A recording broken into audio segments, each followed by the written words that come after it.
திருச்சிற்றம்பலம்.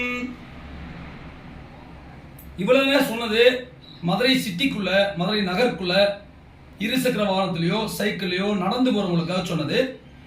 மதுரையின் புறநகர் பகுதியில் காரில் போகலாம், இருசக்கர வாகனத்தை போகலாம். அந்த வகையில் ஒரு அற்புதமான தலம் திருவாதவூர். மதுரையிலிருந்து ஒரு 22 கிலோமீட்டர் இருக்கும். திருவாதூர் சென்று அங்கே இறைவனை வழிபட்டு விட்டு அங்கிருந்து பூவந்தி வழியாக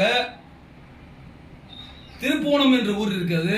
அற்புதமான ஒரு சிவத்தலம். அந்த ஊரில் இறைவனை வழிபட்டு விட்டு அங்கிருந்து நரிக்குடி வழியாக திருச்சி பூமிநாதர்களுடைய ஆலயத்தை வழிபடலாம். அங்கே வழிபட்டு விட்டு அங்கிருந்து மீண்டும் திருமங்கலம் என்ற ஊர், மதுரை ஸ்ரீவில்லிபுத்தூர் பகுதியை, மதுரை திருவள்ளி போகிற ரோடுங்கிற திருமங்கலம், அங்கே வழிபட்டு விட்டு திருமங்கலத்திலிருந்து அங்கிருந்து கிளம்பி செக்கானூர்னி மேலக்கால் வழியாக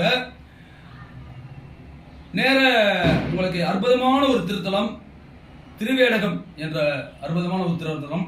அது சோழவந்தான் செல்லும் சாலையில் இருக்கு. அந்த திருவேடகத்தில் திரு ஏடகநாரையை வழிபட்டு விட்டு மீண்டும் மதுரை நோக்கி திரும்பலாம். மற்றும் தகவல்கள் தொடரும். சிவாய நம, சிவாய நம. திருச்சிற்றம்பலம்.